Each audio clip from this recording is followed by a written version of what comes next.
السلام علیکم۔ واقعہ حرہ کے اسباب۔ یہ واقعہ تاریخ طبری، تاریخ ابن کثیر، الکامل فی التاریخ اور سیر اعلام النبلاء میں مفصلاً مذکور ہے۔ یہ واقعہ سن 682 تا 683 عیسوی کے درمیان یعنی 63 ہجری میں پیش آیا۔ اس واقعے کے اسباب کے اوپر آج ہم بات کریں گے کہ یہ واقعہ پیش کیوں آیا، یہ واقعہ ہوا کیوں۔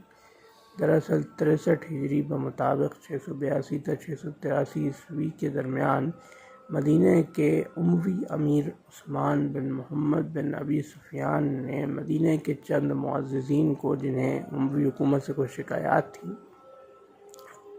شام بھیجا کہ وہ امیر المومنین سے کچھ گفتگو بالمشافہ سامنے بیٹھ کر کریں اور جو شکایات ہیں ان کو دور کرنے کی کوشش کریں۔ جب وہ لوگ شام پہنچے تو بہت خوشگوار ماحول تھا۔ امیر المومنین یزید بن معاویہ نے انہیں کچھ تحائف بھی دیے اور بہت دعوت ضیافت بھی ہوئی، لیکن اس قیام کے دوران کچھ ایسے واقعات پیش آئے جس سے وہ حکومت سے بدظن ہو گئے، ناراض ہو گئے۔ جب وہ واپس آئے تو انہوں نے اعلان کر دیا کہ ہم بہت شدید کبیرہ خاطر ہیں، بہت شدید ناراض ہیں حکومت سے اور ہم بیعت توڑنے کا ارادہ رکھتے ہیں۔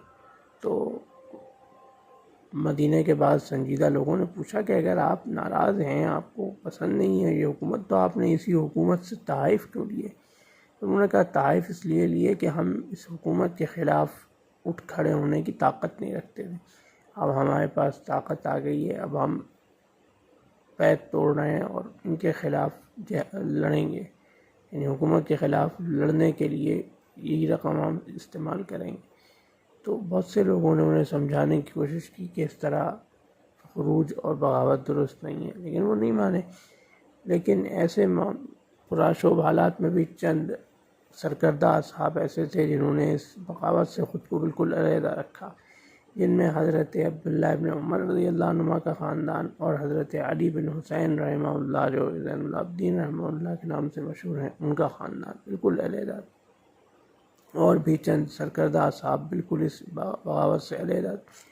جب اس بغاوت کی خبر یزید بن معاویہ کو پہنچی تو انہوں نے مسلم بن عقبہ کی قیادت میں 12,000 کا لشکر جرار روانہ کیا، لیکن ساتھ ہی چند شرائط پیش کی کہ وہ چند ہدایات دیں کہ اندھا دھند جا کے پہلے حملہ نہیں کر دینا ہے، پہلے ان کو 3 دن کا وقت دو، 3 دن کے اندر جو باغی ہیں وہ بیعت دوبارہ کر لیتے ہیں، یعنی توڑنے کا ارادہ ترک کر دیتے ہیں تو معاملہ ختم ہو جائے گا، اور اگر 3 دن میں بھی وہ نہ مانے تو جنگ کرنا۔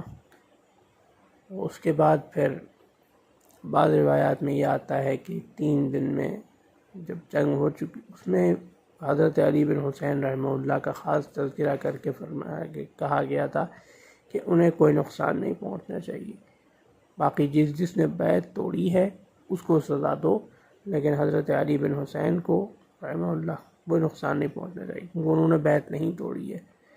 تو یہ تھا واقعہ حرہ کے اسباب پر کا ایک تفصیلی جائزہ۔ انشاءاللہ اگلی ویڈیو میں واقعہ حرہ شروع کیسے ہوا، یعنی واقعہ حرہ، اب اصل واقعہ حرہ کے اوپر تفصیلی گفتگو کریں گے انشاءاللہ۔ اللہ حافظ۔